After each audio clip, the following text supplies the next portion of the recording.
Okay.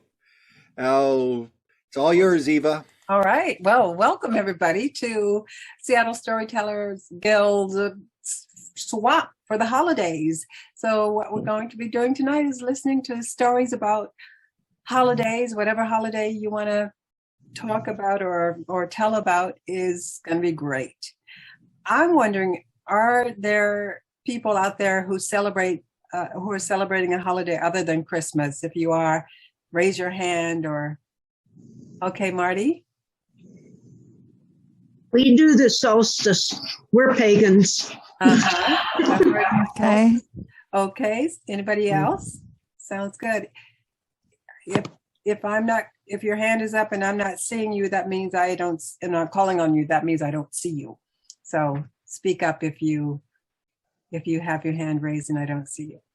All right. Well, sounds like we're doing the solstice, we're doing Christmas, we're doing Kwanzaa, but I'm not going to tell a Kwanzaa story tonight. So welcome everybody to this wonderful holiday celebration. Some of us are dressed up in the holiday spirit and some of us are prepared mentally for the holidays. So let's start with a story. Let's see who. Oh, is Afifi here before we start? I didn't see her. She is here. She is here. Oh, she is. Oh, good. Okay, so I don't see her on my screen, but I wanted to be sure. Yeah, all right, so we'll talk with Afifi in a little bit. But first, let's start. Patty, would you like to start with your story first? Sure, and I wanted to add Thanksgiving because my story takes place at that time of year, but it carries the spirit of all the other holidays. That's what I think about it. And before you start, let me tell others who may not be familiar with you a little bit about Patty. She is our vice president of the Seattle Storytellers Guild, and has been involved with storytelling for many, many years. She also has a long connection with Hawaii. In addition to having taught at the University of Hawaii, she has studied the Hawaiian culture, its language, its dance. And tonight, she's going to share a story about thankfulness. And that idea of thankfulness fits right in with the generous spirit of the Hawaiian people. So, Patty, welcome. Thank you. The spirit of aloha. Ivy Olson woke up on Thanksgiving morning on a mattress next to her two young sons. She was feeling scared and anxious. She was recently divorced and had moved from her friends on one side of the Oahu Island to another side where she didn't know anyone, had rented a room in a sort of dilapidated old apartment building, but glad that she had gotten a job at least. The only problem was she earned about $5 too much to get food stamps. And there was very little that she had to eat, her family had to eat. So she was wondering where their next meal would be coming from. Because it was Thanksgiving, though, she didn't want to have it be an unhappy day for her boys, so she opened the refrigerator, saw just 3 hot dogs, and nevertheless, she said, "Boys, we're going to have a special day. We're going to have a picnic." The boys were excited about that, and they took the 3 hot dogs, went to a local park, and grilled them. Her kids played happily for a while, but as the day went on, they said, "Are there any more hot dogs, Mom?" She said sadly, "No, there weren't." They headed back to the apartment. Once they went in, they saw someone they had never seen before. It was a tiny woman with her gray hair pulled back in a bun and a pretty flower dress on. She had such a beautiful smile. It reminded Ivy of what they said were the island grandmothers, the tutus they called them, that were very kind-hearted. And this woman said to her, "Oh, honey, I'm so glad you got back. I wanted to tell you earlier that I'm inviting you to share Thanksgiving dinner with me. I fixed it for you and your family." Ivy sort of was taken aback, and she didn't know quite what to say at first. She was going to walk by and say no, but no thanks, because who was this woman and why would she have prepared a dinner for them? She didn't even know them. But then Ivy looked at her sons. They were very hungry. And what would it hurt? She'd go with this woman. So they walked a short distance over to apartment 3. And when the door opened, Ivy and her kids were really surprised because there was a beautiful table full of decorations, candles, flowers, all a turkey and all the trimmings were there, and it smelled delicious. Her boys ran over and sat down right away. Ivy sat down. This was unbelievable. How could this be? Her boys finished. When they had finished, they went off to play. And Ivy sat with this woman. Now, even worse for Ivy than the lack of food or money was having been so isolated and no one to talk with, no adults. And here this woman looked at her and said, "How are you, my dear?" And Ivy said, "Oh, it's been rough. It's been really rough." And she told this really lovely woman about all of her difficulties and was received with such a warm heart and so much interest and caring that she did not feel alone anymore. When it was all over, Ivy didn't know how to thank this dear woman, this stranger that she had never seen before, but she did the best she could. And enthusiastically, she and her boys said, "Oh, this was wonderful." And Ivy said, "I have hope for the future now. You've given it to me." The woman went into the kitchen and got a lot of containers and packed up the rest of the dinner. There were a lot of leftovers.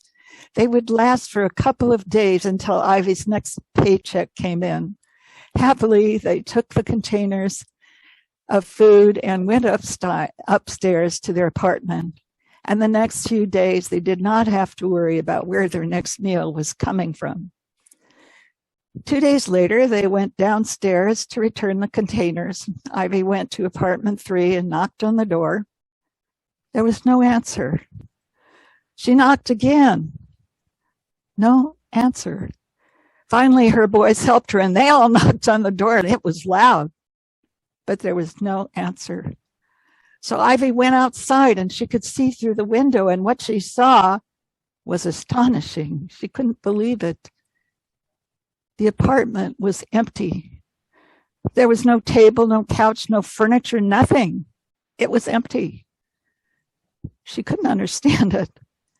She decided to talk to the manager and see what happened to this woman who was so kind. They knocked on the apartment door of the manager, and he answered, and she said, "Say, do you know what happened to that little gray-haired tutu woman that was in apartment 3? We just want to return these food containers because she fixed us a dinner." He looked baffled. "What? There's nobody in apartment 3. "Oh, but there has to be. She fixed us dinner, and we want to..."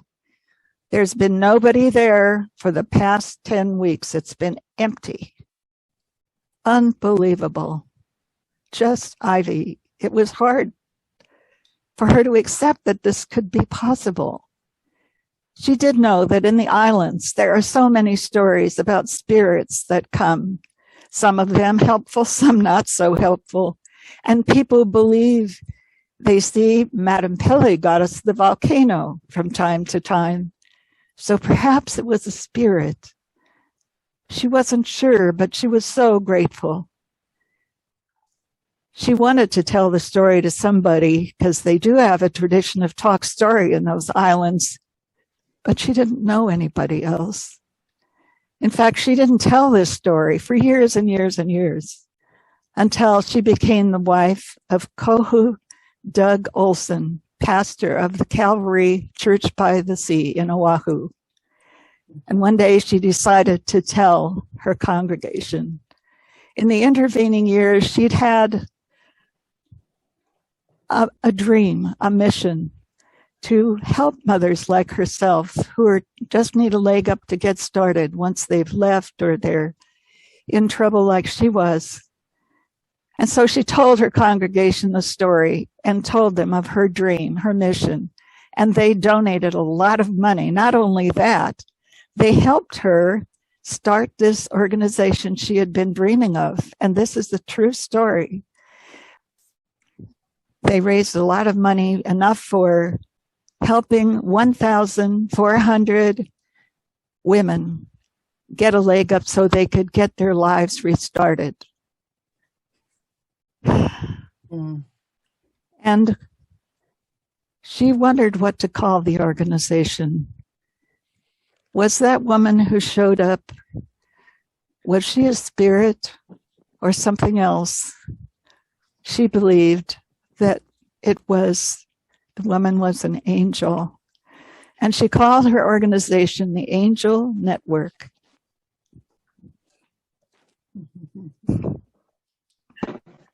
Wow. Yeah.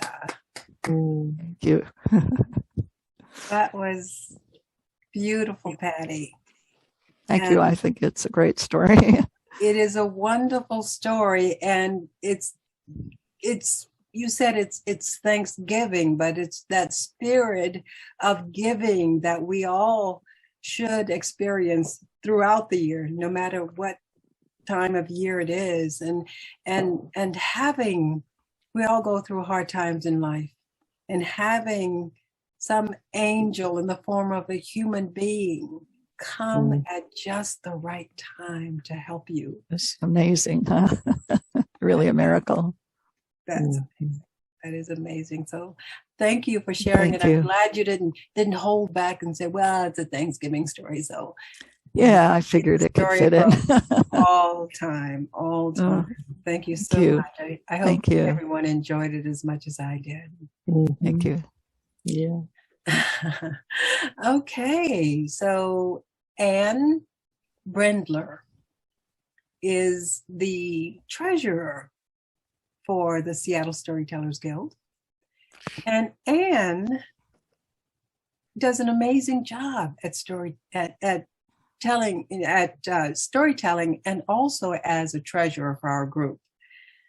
She has really spread out over this year of COVID and started telling stories over Zoom from different groups around the country. So that's a wonderful thing to see. Not only is she treasurer, not only is she storyteller, but she has decided for some reason to tell stories in Spanish, as if English and storytelling is not hard enough. But I admire her for that. Now, she tells me that the story she's going to share tonight comes from the family archives, and it goes way, way back to her great-grandmother's time. So let's see what Anne has in store for us. Anne? Thank you, Eva. I will tell in English. I will not be telling in Espanol this evening. Thank you. As Eva said, this story comes from my family archives, going way, way back to my great-grandmother. My great-grandmother's name was Mary C. Moore. There is another person with half of that name, a man by the name of Clement C. Moore, who was my great-grandmother's father. Clement C. Moore, you may recognize that name, was the author of a holiday poem, which some of you may know as "'Twas the Night Before Christmas." But officially, it was A Visit from St. Nicholas. I was going through boxes of old papers recently. I mean, really old papers. and photographs. And I came across a letter which was all crumpled up in a corner of this heavy, heavy metal box. Obviously, someone had meant to preserve this letter. And I unfolded it, and I would like to share it with you. It's being quite as old as it is. It's very delicate. I'm not going to put it under the bright lights of scrutiny, but it's handwritten, or maybe I should say paw written. The date up in the corner looks like it says December 26th, it looks like 1823, which would be about right. And it is a letter to the editors of the Sentinel newspaper based in Troy, New York. I'd like to read it to you. It really caught my attention. To the Eds. Gentlemen, I guess that means to the editors. To the Eds. Gentlemen, I write to you to plead. Oh man, this handwriting is hard to read.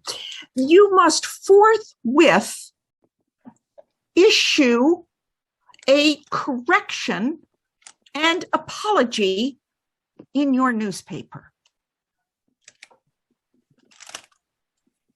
I see that you have published a poem called A Visit from St. Nicholas by one Clement C. Moore. Now, this is where it caught my attention, because I recognize that name, and now you should too. My grandfather lived in New York City. Troy, New York, where this newspaper clipping comes from, is in upstate New York near Albany. Although Mr. Moore's stated purpose in writing this poem was to delight his children, it has caused me no end of grief, shame, and embarrassment. Indeed, I find it slanderous. Oh my. I am, you see, the head of the below stairs staff in the house of Mr. Clement C. Moore, and I regard what he said as utterly wrong and false. Oh, the letter goes on. The letter goes on because it says, here is the verse. Oh, no, I misread. I'm sorry. It says, here is the perverse verse,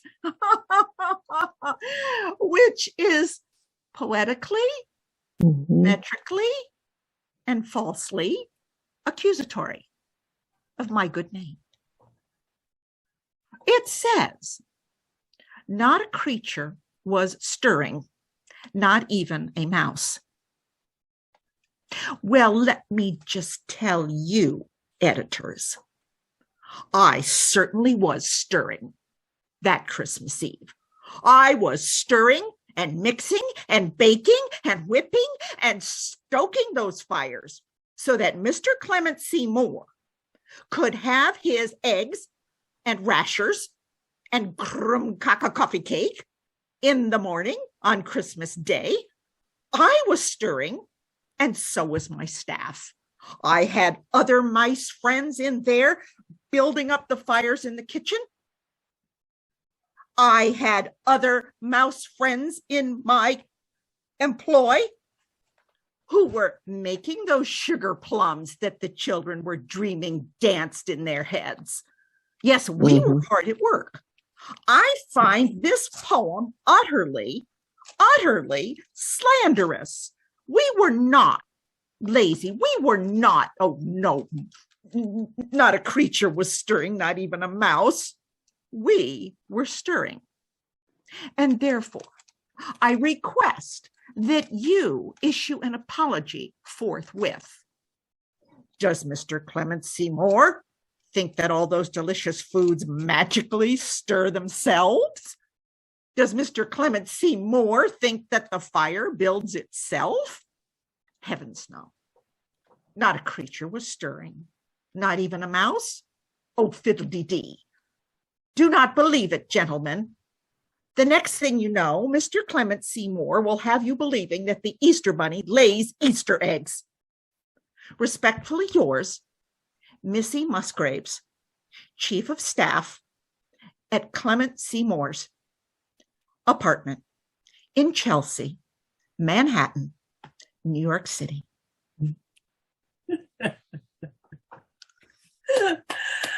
Oh, man. I'm just so glad to hear a story that set that thing straight. Surely mice were stirred. It's funny. Oh, what fun. Yeah. That was fun. Thank you, Anne. Wonderful. Yeah, a lot of folks were stirring Christmas Eve. You bet. You bet. Wow. Okay. So far, so good. It looks like this story was written from the point of view of the mouse, right? Oh, yes. Yeah. Oh, yes. The workers, the one who does all the work. Missy Musgraves, Yeah. Chief of the Kitchen. All right. So our next teller is Marilyn Grevstad. Marilyn is also a member of the Seattle Storytellers Guild, and she has been a member for a long time and has helped the Guild in all kinds of capacities. And tonight, Marilyn is going to tell a story that she heard years ago from one of our beloved members, Sharon Creedon. Now, I haven't heard Sharon tell this story called The Snowman, but I wish I had. But tonight, we'll have the pleasure of listening to Marilyn tell this story about a snowman.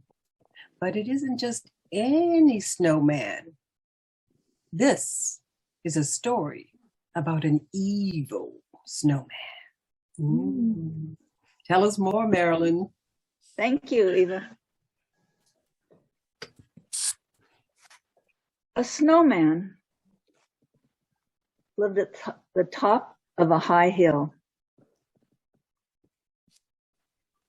And it was bitterly cold up there. He was a fine snowman. He had 2 blue pieces of glass for eyes. He had a rock for a nose, and he had a stick for a mouth. And in his hand, he held a stout, knobbly club. But he had no clothes. And it was so cold. Well, that snowman decided he would walk down the hill.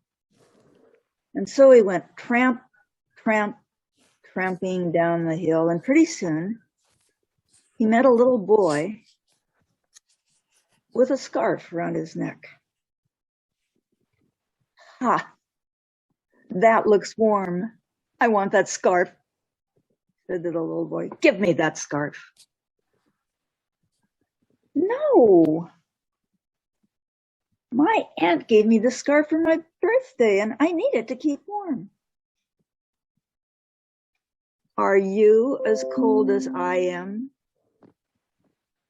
Are you made of ice inside and out?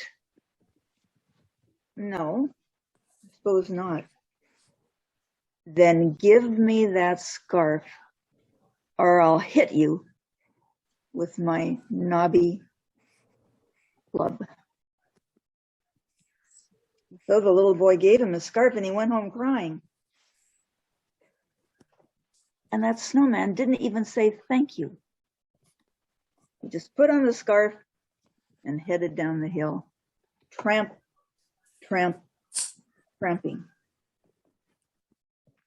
Pretty soon, he came to a little girl with warm gloves, red gloves. Ha! Those gloves look warm. I want those gloves. Give me those gloves. No. These are my brand new gloves. I just got them for my birthday. And if I give them to you, I'll be cold. Oh, are you as cold as I am? Are you made of ice through and through? Is your brain made out of ice? No, I suppose not. Then give me those gloves, or I'll hit you with my stout knobbly club. And so the girl gave him her gloves and she went home crying. And that snowman didn't even say thank you. He just went tramp, tramp, tramping down the hill. And pretty soon, he met a little boy with a warm red woolen cap. Ha! That cap looks warm. I want that cap, said the little boy. Give me that cap. No, this cap is brand new. My mother will be really mad if I don't come home with this cap. And I'll be cold. Oh, are you as cold as I am? Are you made of ice inside and out? Are your arms made of ice? Is your brain made of ice? No, I guess not. Then give me that cap, or I'll hit you with my knobbly club. So the boy gave him his cap. He went home crying. Well, that snowman continued stamping down the hill. He didn't even say thank you. When he got to the bottom of the hill, he saw the village schoolhouse. And on the front porch was the schoolmaster. He was looking around, admiring the snow, and on his feet was a pair of red Nikes. The snowman went up to him and said, "Give me those Nikes." The schoolmaster said, "Well, of course I will. You shouldn't be running around in bare feet on cold weather like this. Come on in, and I'll change into my slippers." So the snowman went in, and he said, "You look cold." "Oh, yes, I am so cold. Here, sit close to the wood fire." Are you any warmer now? "No, I'm still just freezing." "Oh, let me put your chair a little closer to the fire. You'll soon get warm." The schoolmaster went into the other room to change into his slippers. He was gone for a long time, but pretty soon he heard a sloshing, gurgling noise. He went out by that wood fire, and what he saw was a big puddle. And floating on the puddle was a red hat, red mittens, and a red scarf. He took the scarf and the hat and the mittens, he hung them outside on the railing so the owners could find them again.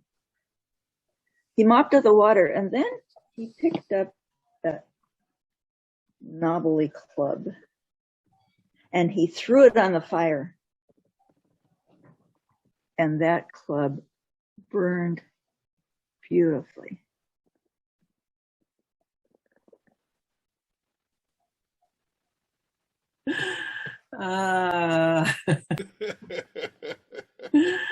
Well,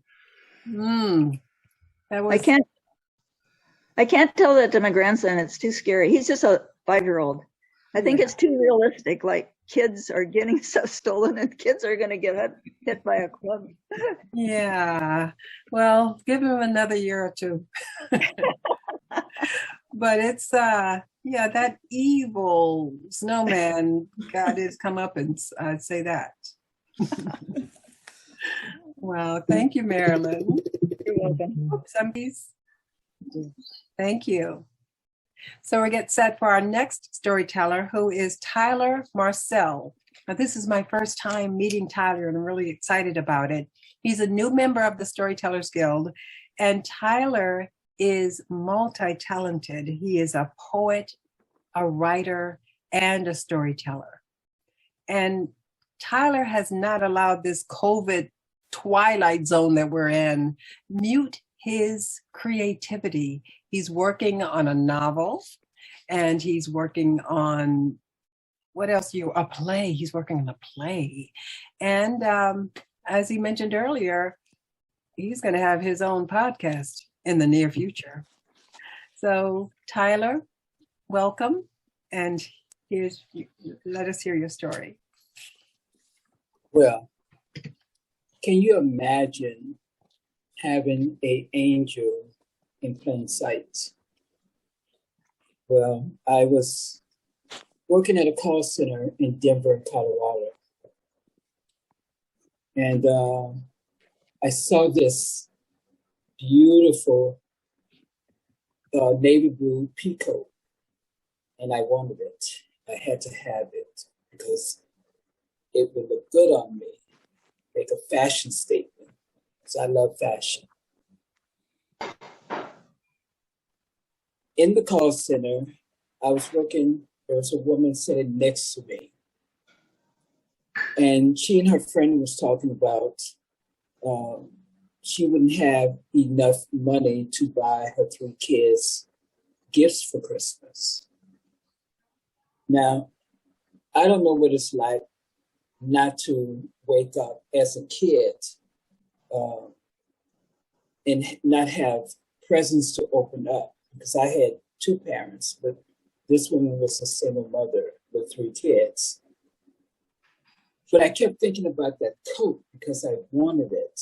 It was navy blue, wool, these thick round buttons on it, and this huge long shawl. But then when I heard that she wouldn't have enough money to buy her 3 kids presents, my heart just sunk inside of me. She tapped me on my shoulders and she said that she was going to take a break with her friend. So as she was leaving, I kept looking at that coat. But before I went into work, I stopped off at the bank to get some money from the ATM. And I reached for an envelope, and I reached into my wallet.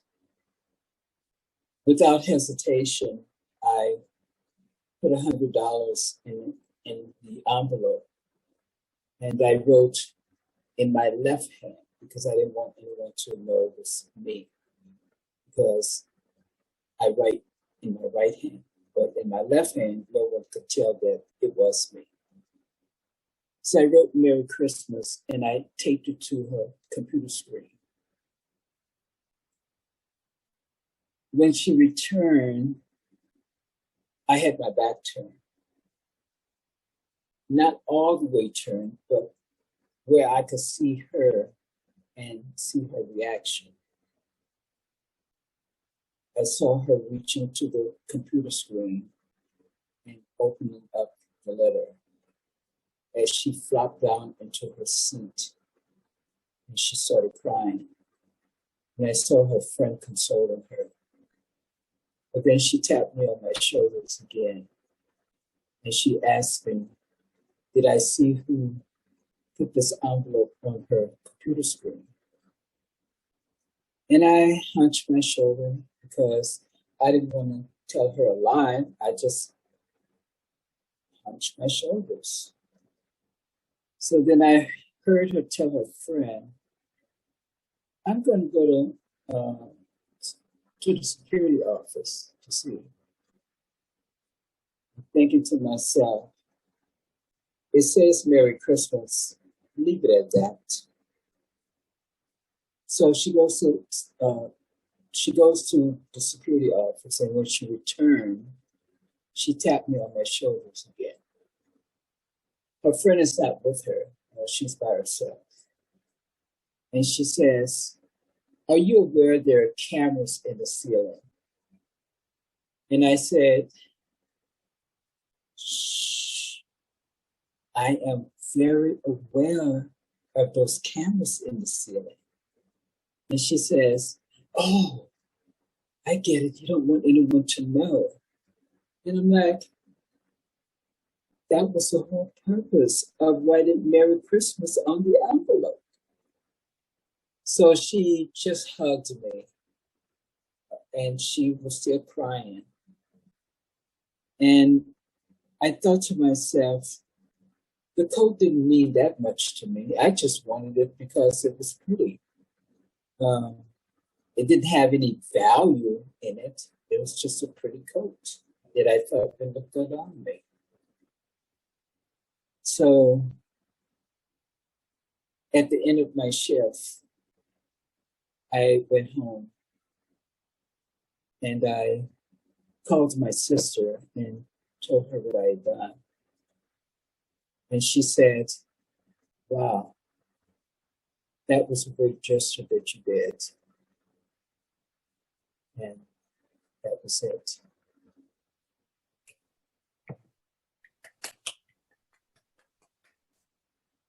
That was a beautiful gesture that you did. And it's this whole idea of giving and sharing with people who really need. And I love the part of the story where you say, I didn't really need that coat.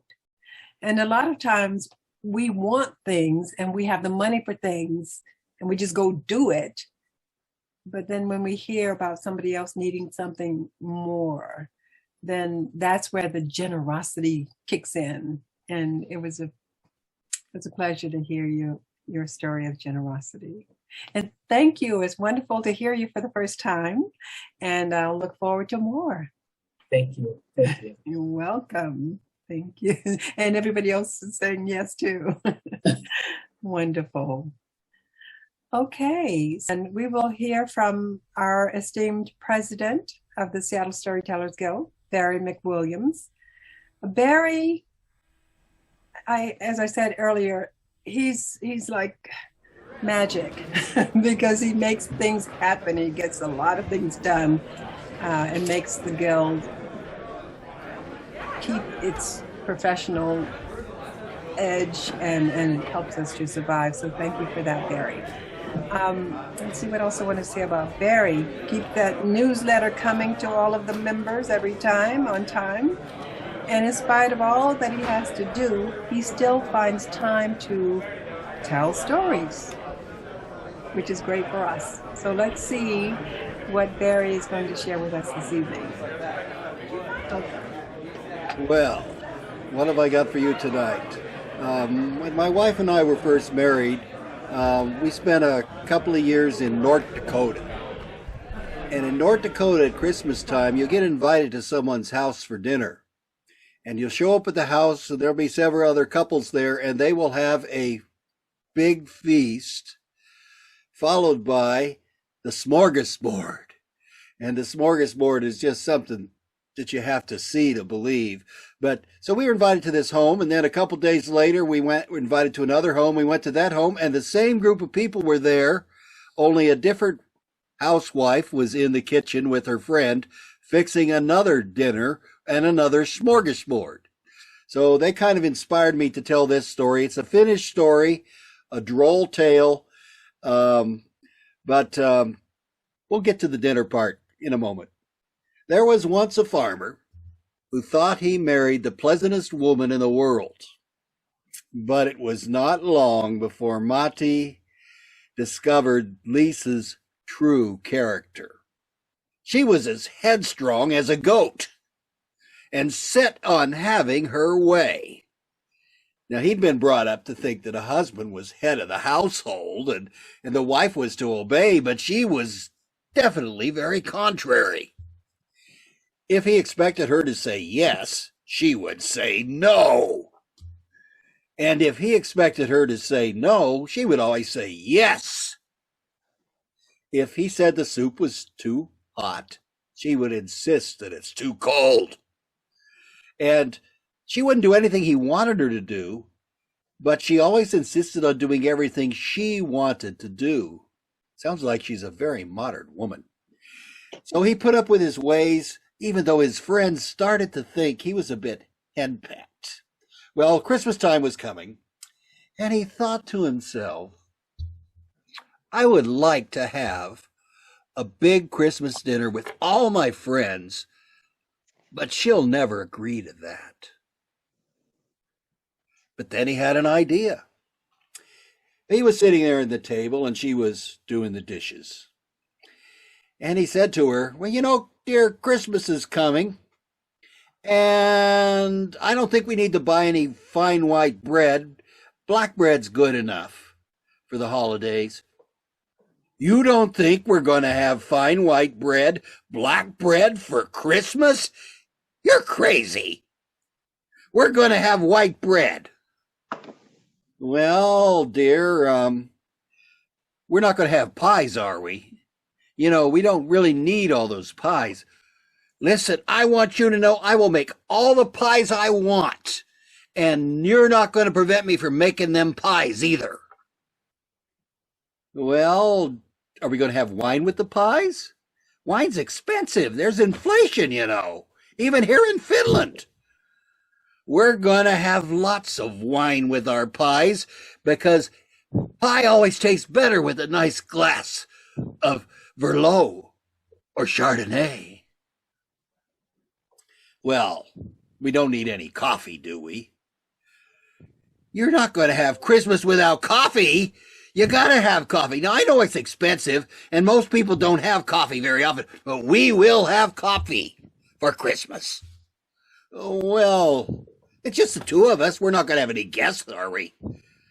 No guests? You better believe we're going to have guests. Well, we could have a couple of the neighbors in. Neighbors, I want you to know that everyone's going to come to our party. Everyone. Not just the neighbors, but all the relatives, too. Even your brother and sister who always get into a fight, they're going to be there, too. And there's nothing you can say that's going to keep me from inviting them. Well, I guess we could have a dessert for the folks. Dessert? We're going to have a dinner. A big dinner. We're going to feed those people till they can't eat anything more. Well, he started thinking, I could get a couple of small chickens at the butcher's. Chickens? We're gonna have a turkey. Well, turkeys are a lot of work, and you don't like to do all that work in the kitchen. Maybe we could get by with a small roast. A small roast? We're gonna have a turkey and the biggest roast you can get at the market. Well, if you insist, well, you don't want me to sit at the head table, do you? You know, I don't like to be at that place at the head of the table. You're going to sit at the head of the table, and I want you to know you're going to serve everybody their wine, and they're going to have more than they could possibly eat and drink. In fact, you are going to eat and drink until all the food is gone and all the wine is gone and there's no coffee left, and you are going to enjoy every minute of it. Well, that dinner came, and was it a feast? There was a turkey, a big buttery turkey. There was a large roast just dripping with flavor, cooked just right. There was even a candied ham. And there were potatoes, sweet potatoes and white potatoes and yellow potatoes. There was carrots. There was rutabagas and turnips, and the food was just wonderful, and the wine was pouring freely, and it was just absolutely delicious. And finally, when everybody could hardly eat anymore, they cleared off the table and they laid out the smorgasbord. Now you have to see a smorgasbord in one of these small country dinners to believe it. The table was absolutely covered with all the cookies and goodies that you can imagine. There were every kind of cookie because the guests brought stuff too. And there was kruumkaka and julakaka. There was those sweet ginger cookies that are so popular in Finland. There was lefse, and there was all kinds of breads and slices of cheeses, many homemade cheeses, and people had brought summer sausages that they laid up and they sliced them thin and on the bread with the sausage and the wine. It was wonderful, and the coffee was pouring, and it was just a wonderful time. And the head of the household, that husband, he was having the best time of his life, and he was singing louder than probably any of them and just loving every minute of it. And she started to think, I wonder if I've been tricked. You would think that he expected this. After all, I worked long and hard, and it was very expensive. And you think maybe he tricked me into this. Well, it was a wonderful Christmas dinner for that man with the contrary wife. And to tell you the rest of the story, that following summer, she just kept getting worse and worse, and he very seldom used this trick in order to convince her to do something, because he knew that eventually she might just catch on. Now, one day they were walking out to mow the hay, and they had to cross this creek that was flowing very, very full, and across a little footbridge, and he noticed the boards on the bridge were starting to rot. And so as he crossed the bridge, he said, "Be careful, my dear, when you come across the bridge. The boards are rotting." "You think I'm going to be careful? Here, I'll show you." And she stomped out on that bridge, and she jumped up and down a couple times, and the board broke, and she fell into the river. And he started crying, "Help, help, come help me." And he started running upstream. And they said, "What's the matter?" "My wife, she fell off the bridge. Come on, we got to chase her." "But you're going upstream." "My wife is so contrary. She must be floating upstream." Well, they never did find his wife. But he went home, and he ate those things he always wanted to eat, and had no complaints at all. Oh, my goodness. Okay, I'm not going to say that Marianne influenced that story. I don't know. I'm not saying that. Thank you, Barry. That was a lot of fun. Yeah, if you've never seen a country smorgasbord when the snow is flying in North Dakota, I tell you, you don't know what you've missed. That sounds fabulous. And that's worth getting stuck in the snow. Yeah. Wow. You're making me hungry. I know. It sounds fabulous. It's the creme caca, and oh my goodness. All right. So we have another story from Joy Ross. I met Joy years and years ago, and we're not going to talk about the number of years, but it was a wonderful thing. And Joy was getting into storytelling, and she was working on string stories, and I feel lucky to have met her. And she continued storytelling. Thank you. And now we get to hear a story from Joy tonight. Okay, welcome. Thank you, Eva. It has been a lot of years, and that is a very special thing. Now, my Christmas story takes place many, many years ago. I am 8 years old, and I am barreling across town on my bicycle. Now, I'm going to Grandma's house, and you know why? It's because my older sister just dropped the bombshell.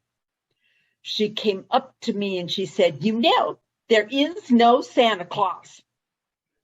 Only idiots believe in Santa Claus." What could I do? I was going to Grandma's house. Now, Grandma was not real touchy-feely gushy, but I knew that she would tell me the truth, and I needed to talk to Grandma, so away I went. I got there, rushed up on her doorstep, tried the front door. She was home and it was open. And in I went.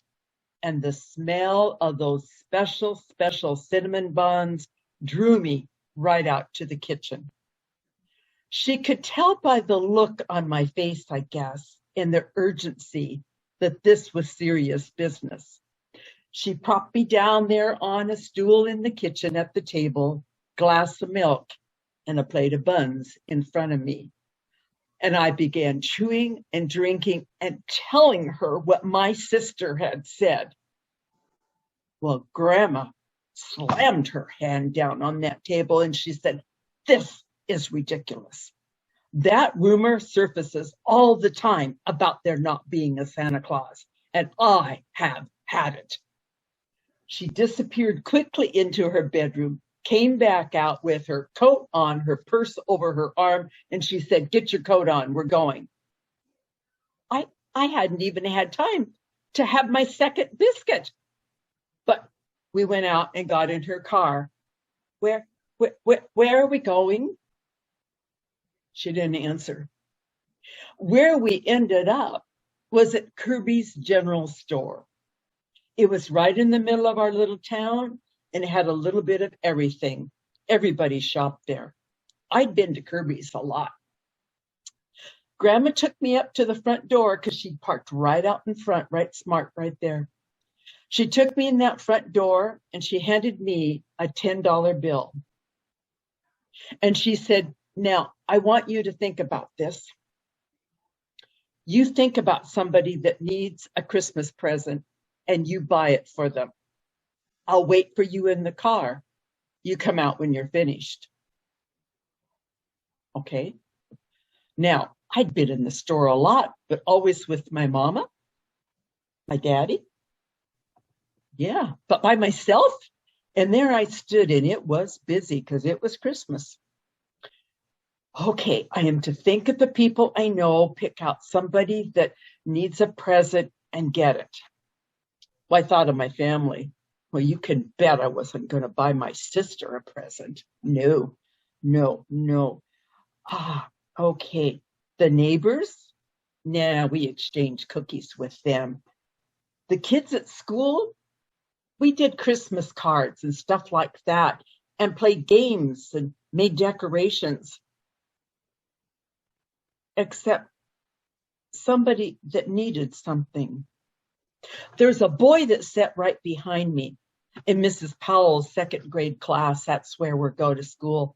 And he'd come in the morning, his hair wouldn't be combed very nice. And sometimes he had bad breath. I'll bet his mama didn't stand over him and make him brush his teeth. No, sir. But in the wintertime, he didn't go out and play with us. His mama would send a note and she'd say that Bobby had a cold and he shouldn't go out and play. Well, we knew better. Bobby didn't wear a coat to school, so he shouldn't go out and play. Maybe Bobby Decker needed a coat. Did I figure that out? I took my $10 and I went over to where the kids' coats were. And I found him a pretty red corduroy coat with a hood. It looked very smart. And I took it up to the lady where she checked out and took your money. And you know what? It cost just $10. I did not get any change. She put it nicely down in a paper bag and she said, "Is this a Christmas present for somebody?" Okay. Merry Christmas. And out the door I went, back to Grandma's car. Now, when we got home, Grandma and I wrapped that coat up in nice Christmas paper. Actual ribbon that you tied in a bow, not one of these slapdash sticky bows like we have now. We had that special ribbon that you ran along the edge of the scissor blade. It went bing, bing, bing, bing, bing, bing, bing. Yeah, that was nice. That package looked real nice. And we put a tag on it. It said, "To Bobby from Santa Claus." That's when Grandma explained to me that when you joined the team of Santa Claus, number one, it was absolutely a code of secrecy. You didn't tell. You belonged to a special, special team of Santa Claus believers. We got back in Grandma's car and went over to the street where Bobby lived. She parked a few houses away, and we crept along in the shadows of the early evening till we got to Bobby's house and hid behind the hedge. She said, "Okay, now you go up and do your thing." So I went up. There were no lights on Bobby's porch at that time. So I put the package down by the front door and I bang, bang, bang, banged on the doorbell and zipped back really fast to Grandma. But for a little bit, nothing happened. I was kind of concerned. Is this how it's supposed to work? But then the light flipped on and Bobby himself opened the door. He looked out at first, and of course, he didn't see anybody because we were hiding. But then he saw the package and he picked it up and read the tag. Now, let me tell you, 40, 50 years later, yeah, that moment still resonates with me when I knew right then that Christmas, Santa Claus, and all were absolutely real. That my grandma had saved the day for me, just like grandmas now continue to make presents, make cinnamon buns, and open arms to us kids. Grandma Santa Claus. Oh my goodness. Oh my goodness. So two things. Yep. First, that's a fantastic story. I loved your telling of it. And second, one of the questions I wrote down for discussion tonight is, if you were told about Santa Claus when you were a kid, how old were you when you realized that Santa isn't real, if you realize that, or if you think that? So this is prescient. Your story is like, what? She's answering my question already. Thank you for that wonderful story, Joy. You're most welcome. I'm sorry I do not have an author for it. It was mailed to me, emailed back in 2001. So this has been, in the folder and such like that. But perfect. It's quite touching. Yes. And thank you, Joy. I really appreciate it. You're most welcome. Yeah. Hey, Joy, I thought it was about you. Well, you're supposed to think that, Louis, just for a moment. Yes, yeah. It's Christmas. Roll with me here, kids. Yeah, right. Great. All right. To close us out, Pat Peterson is going to bless us with a story. And after Pat, then we'll have a little time to talk more about the holidays, our personal experiences, or whatever we want to share. Okay, Pat, welcome.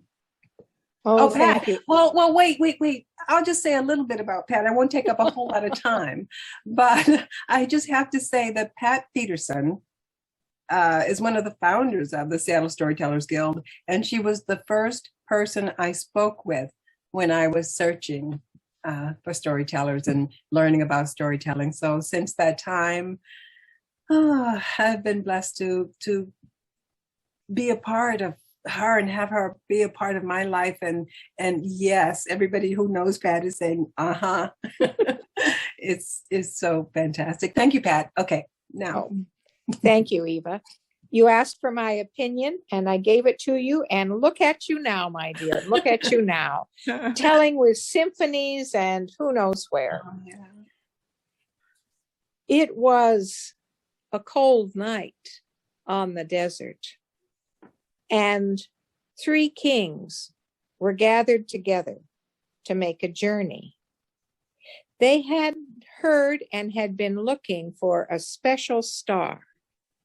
And on this particular night, it appeared, and they were about to take a journey because they were told when that star appeared in the sky, so bright, so special, that if they followed it, they would find the King of Kings. Now, being kings themselves, they wanted to take something that would be worthy, that would show their respect for the King of Kings. And they had spent a lot of time gathering treasures from here and there, from their storehouses, from neighboring kingdoms. Everything was gathered for the journey. They had large bags on the backs of camels, and they were anxious to get started. Now, they were ready to go. The two older kings were all ready, had been for some time, but the younger king, he just seemed to be kind of dawdling about, and he would say, well, I need to think a little bit. Just give me some time. And they thought, when is he going to be ready? The younger king said, if you just wait a minute. And he disappeared up into a turret in his castle. And the other kings were talking among themselves, well, maybe they would just leave him behind, because obviously he didn't know how to present a gift worthy to the King of Kings. Now they had gold, frankincense, myrrh. They had bags of incense, all kinds of jewels. They were hoping that something would please the King of Kings, something that they brought. And after a while, the youngest king came running down the stairs out of the turret. It was a place he had not been for years and years. And the two older kings looked, and the sun was shining. No, it wasn't. The starlight was shining down, and it glinted on something that the young king held in his hand. And they thought, silver. He has found silver, not as precious as gold, but maybe there are jewels. Maybe the design is wonderful. And as he came towards them, they looked again. Well, no, it wasn't silver. What the young king had in his hand was a metal toy. It was a wind-up dog, painted black and white, but the paint had been worn off from being played with a lot, obviously, and that's what the starlight caught. Oh, the old kings shook their heads and then watched as the young king put the dog down in the sand, wound it, and stepped back. And the dog turned some somersaults over and over and over again until it finally wound down and laid on its side in the sand. Well, the camel drivers, they laughed and they shook their head and wondered what the old kings were going to say. But the son of one of the camel drivers walked over and looked at it and clapped his hands and laughed. And one of the older kings said, "What are you doing with that?" And the young king picked it up and put it gently on a velvet bag of incense on top of one of the open bags of the camel's back. And he said, "Well, the gold and frankincense and myrrh, those are truly proper, perfect gifts for the King of Kings. But this small toy is for the child in Bethlehem." Wow. Yeah. Thank you, Pat. Oh my goodness. That's a story by Haywood Brune, and it's an old one I haven't told for a long time, but it seemed to fit tonight. After all the wonderful gifts that those storytellers have given to me, in much appreciation. Thank you. Perfect. Thank you, Pat. Oh my goodness. This has been a wonderful evening of stories. I'm so glad that you all gave us those offerings, and I didn't have to tell. All I had to do was enjoy. Fantastic. So if you want to stick around, as I mentioned earlier, we can just stick around and chat for a little bit. If you want to tell how you maybe learned about Santa Claus and what happened with your experiences of Santa, then if you want to share that, let's do that. Does anybody want to go first? I'm gonna change the view here to Joy has her hand up. Joy, go ahead, Joy. Sure. Okay. I don't really remember because it's been a long, long time since I believed in Santa. But I'll tell you how my own daughters, I have two daughters, and when they were young kids, we did, all the Santa things, the Easter bunny, things like that. And one Easter, they had a charming uncle who brought them a real live bunny. Thanks. Oh. Anyway, yes. And so we had a nice Easter dinner and all that. And that uncle took off to go back to Kennewick, and they took the bunny and they put it by the basket of Easter eggs, and they wanted that bunny to go hide the Easter eggs. And I said, whoa, okay. That's when we had the little talk about what we do for love, how we have Santa, how we have Easter bunnies, and so on like that.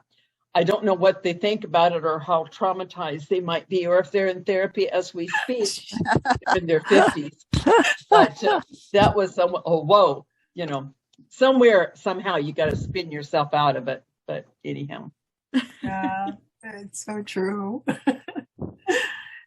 I have a story about Santa Claus, not about me, but it shows that if they're the age to believe, they believe no matter what. And if they're age to give up that belief, they easily give up that belief. Well, little boy I knew, his big brother Chad, he was 4 and his brother Chad 6, and Chad said, "There's no such thing as Santa Claus." He said, "Yes, there is." "No, Chad, there is no such thing as Santa Claus. Our mother and father bring all those presents. Santa Claus doesn't bring them." Chad said, "There is too a Santa Claus. I saw him at Frederick and Elton."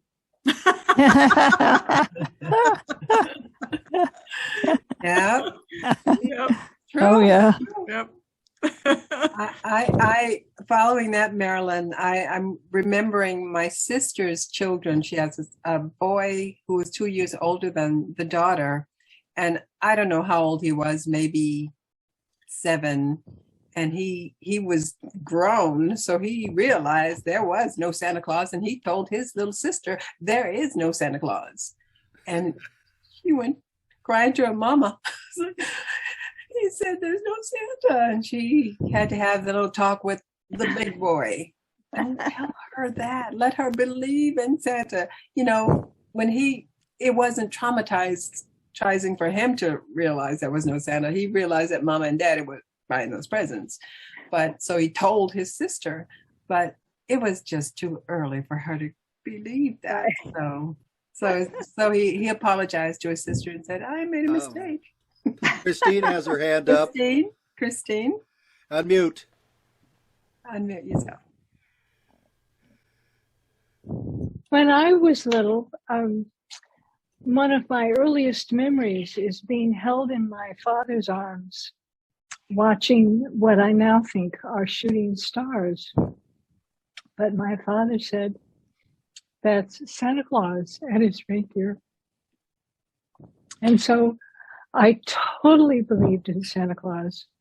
And in first grade, my classmates made fun of me for believing in Santa Claus, and realizing that my parents had lied to me was devastating. So when I had a child, I thought, I will do the Santa Claus thing, but I will tell him myself about the Santa Claus mythology and history, and the Easter Bunny and the Tooth Fairy and the whole 9 yards. And so I did. I told him about St. Nicholas and giving gifts to children, and that parents and people throughout the world continued the tradition. And he listened to me and he said, I don't believe you. and the next day in the mail, he got a handwritten letter from Santa Claus at the North Pole that a friend of mine had signed him up for and hadn't told me about. And he said, see, there is a Santa Claus. And so I just said, you know, I've done my part. We'll let it go. You know, we talked about the Easter Bunny, the Tooth Fairy, Santa Claus, the whole. He said, nope. Yep. You and my dad are poor. You don't have enough money. I get very expensive presents at Christmas time. I'm not buying them. Yeah. So, Christine, Louis is next. But Christine, let me ask you, how old was your son when you told him this? He was 7 years old in first grade. Okay. Okay. Wow. That seems like the right time. And finally, when he was 14 and getting his Easter basket off the back porch with the eggs still warm, he said to me out of the side of his mouth as he was passing, he said, you don't have to do this anymore. I know you're the Easter Bunny. Right. Oh, that's a sweet story. Louis? Yes, I have a story. Okay. When we were small kids, it was like Christmas Eve, and there was hardly any presents under the tree, hardly anything. And so we all went to bed. And then the next day, the tree was filling over the rim with presents and everything like that. And I think the older sisters did that, made us, all the little kids, believe and everything like that. And that was a touching, that was really good. And then I had a coworker who had 2 children, and the mother had said, if you tell your little sister about no Santa Claus, there will be no Santa Claus for you. Oh. Definitely incentive to not tell. Yeah, he did not tell her and everything like that. And he kind of played along too, but he knew, but he wanted her to believe. And if she didn't believe, then the mother would suspect that it was the older brother, and the older brother wouldn't get anything from Santa. Mm-hmm. But I like this story about how the big sisters really made us little kids believe in Santa Claus by piling the presents after we went to bed. Yeah, it's so much fun. I mean, when you get older and you don't believe in Santa, but when you have little brothers and sisters, it's fun for the older kids to keep that going for a while. That's part of their enjoyment. I know it was for I have lots of older brothers and sisters, and that's how it was for them too. So, anyone else want to share something? Anne? I just wanted to say that I really like Joy's idea that it's Team Santa and that this has to be a secret. That's wonderful. I remember once as an adult going to bed. It was actually a snowy Christmas Eve in Kansas City. And the house was absolutely still. My son had already gone. He was in junior high. He'd already gone to bed somehow miraculously. You mean no one was stirring, not even a mouse? No one was stirring. Well, now I can't speak for the mice, Marty, because they have to do their job. But it seemed still in the house. And honest to goodness, I tell you, I heard sleigh bells outside. There wasn't a car going by, but I know I heard sleigh bells, and I've never figured it out. How old were you, Anne? How old were you? Oh, please. I had a teenage son. Oh, you had a teenage son? Oh, yeah. Never mind. Forget that question. But you, hey. Yep. Magic sleigh bells outside. Magic happens. Yeah. Wow, this has been a fantastic evening. I hope you all enjoyed Eva, it. Pat has her hand up. Pat? Pat Oh, has, I'm you know, sorry. I missed you. Go ahead. And yeah, thank you. Those bells. Now, Sam was probably about 6, our son Sam. And I'll tell you, I love Christmas, and I did Christmas. And so on Christmas Eve, after he went to bed, I got out this great belt with all these bells on it and started running around the house. Now, as I came around the back to where his room was, our next door neighbors were having a party. And because it was not a cold December night, some of the guests with their libations were out on the deck, which overlooked our backyard. And so I am running back and forth, really ringing those bells. And somebody said, "Who is that woman?" And our neighbor said, "Oh, that's just Mrs. Peterson. Don't worry. But if you really want to see something funny, wait till Easter when she does the same thing with a big rabbit head on her over her head and crunches carrots right by the window." Oh, dear. My goodness. Wait a minute. Might that have been in Kansas City? No. Wow. So, Well, and maybe those bells, sound travels. Maybe so, Pat. hey, if you're going to celebrate, right? That's right. That's right. That's great. Well, I want to thank all the... Eva? Yes? Who am I? This is Patty. Yeah, I know you didn't miss me, but Oh, there you are. I'm here. It just reminded me of a couple of things that happened when I was teaching preschool. We celebrated both Hanukkah and Christmas in our parent co-op. And so mother reported that her child, as they drove by all the decorations, saw a wreath on someone's door, and she said, "Hey, Mommy, there's a Christmas bagel." And the other story is a child who said, "Would you tell me the story, Mommy, about the little girl who got sick on Christmas Eve and threw up out of the window? Threw up a ribbon out of the window." She didn't know what that was, and finally it turned out to be the night before Christmas. I went to the window and threw up the sash. Anyway, I thought that would be fun to share. That is cute. And kids, they say these things that make sense to them, and it can turn out to be a great story. Yeah. Yeah. Oh, I see something in chat. Is that something I need to see? Thank you, everyone, for this wonderful night. I needed, Colleen. Thank you, everybody. This was great fun. Yes, it was fun. Holidays. Yes. I have thank a you. question. Thanks to all of the tellers, Anne and Marilyn and Tyler for the first time. Welcome, Patty and Joy and Pat and Barry.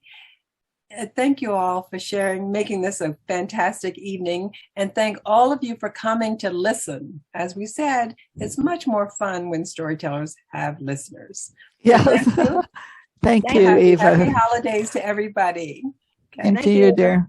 Good night. Bye-bye. Good night. Thank you, Eva. Good night. Welcome. Hi, Susie. Bye, Thanks, Susie. Eva. Thank you Bye-bye. all. Good night, Eva.